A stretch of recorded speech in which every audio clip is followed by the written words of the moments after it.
Hi, this is Kristina Hailey. Thanks for watching. I am going to show you how to reupholster my chairs. These are my old chairs.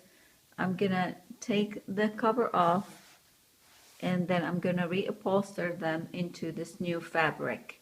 This is a chair that I already have done earlier, and I will take you now to show you how I'm going to do it.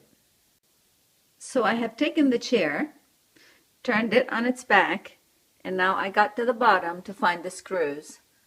I unscrewed them, and there are 4 of them. I kind of pulled them out a little bit so you can see. And there's one here, and also there's one here. Once those are taken off, I take the seat out. And what I'm going to do is, to save the lining, because it's still good, there's nothing wrong with it, I'm going to reusing it. So I'm going to take the staples out, and then I'm going to show you what I'm going to do. So here's what you need: densified batting. And this is what it looks like outside of the plastic. And I'm using a foam mattress that I bought from a dollar store. I'll be using it on this side, not the design side. So the batting is going to go, that batting is going to go right on top of the cover here, and then this will go on top of the batting. You also need an electric staple gun, which I got from Home Depot. I also got the staples that go with it, and this is the kind that I got that you need. And of course you need the Phillips screwdriver. I have this tiny little screwdriver to remove the old staples, and a hammer in case the staples don't go in straight.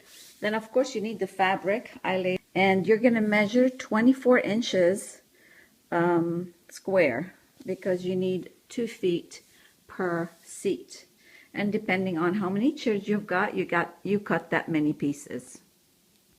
So here is the bottom of the seat. I have taken the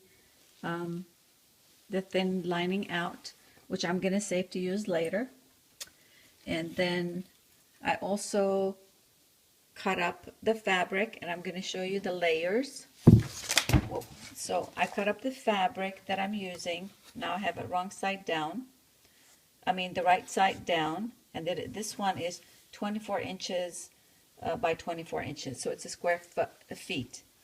Okay. Then I have used the foam mattress topper, which is this one. But if you can buy just plain foam without any of the design, that's good, because this is what's going to be kind of against the fabric. Okay. And then I use the batting. And as you see, things get smaller and smaller. The fabric is 24 inch by 24 inch. The foam is 17 by 17. And the batting is 16 by 17. So when I put the seat like so, okay, it's hard to work with one hand, so I apologize. All right, so as you see, when I take this way to fold up, I will not have a lot of bulkiness. Okay, that's why the batting is smaller, about 1 inch smaller than the foam. Okay, this is what it looks like lined up. The fabric right side down, the foam mattress topper, the batting, and as you see, they're smaller.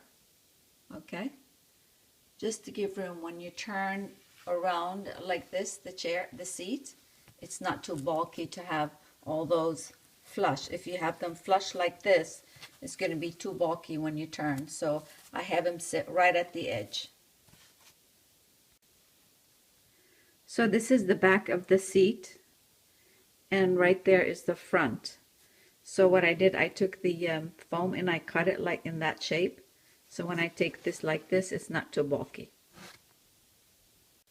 So I have stapled the back. I put just about few of them, 4 of them, the back. Then I'm going to go to the opposite side, to the front side, and I'm going to pull and then place the staples over here. This is the reason why you need a hammer because the staples sometimes don't go in by the evenly, like this one for example, because you actually need two hands, and with one hand you're pulling, the other hand you're pressing on the gun. If you're not strong enough like myself, it's really difficult. So don't worry about it. You can either hammer it down if the tautness is perfect, or you can take it out with ease and then replace it with another one.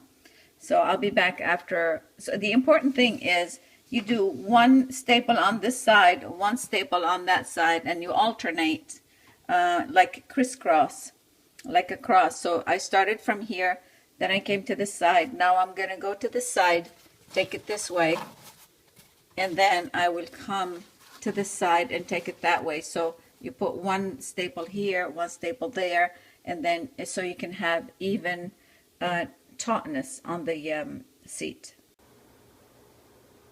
I like to bring to your attention that the corners are really a challenge, so you really have to work them slowly and gently, and you have to have a lot of patience. As you see, when I'm pulling from here, it's gathering over here, so which means I have to pull this out later.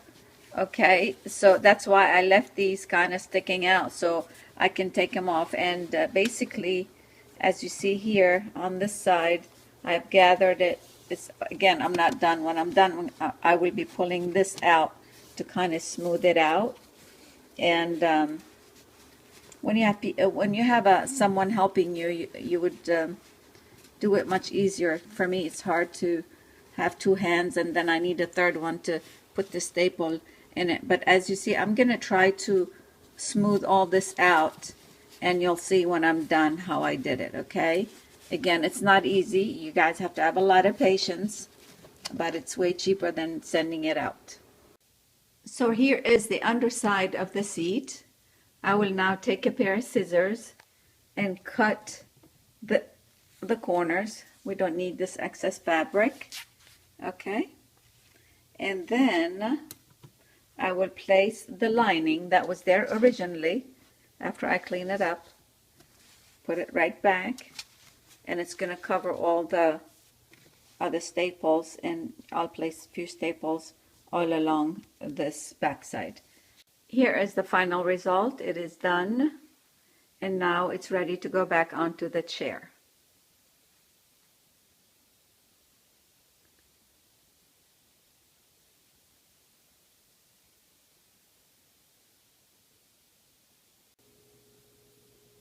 Here are my dining chairs, done and ready. I have 4 done. I've got 2 more to go. Until my next tutorial, I wish you happiness always. Do not forget to share, subscribe, and like.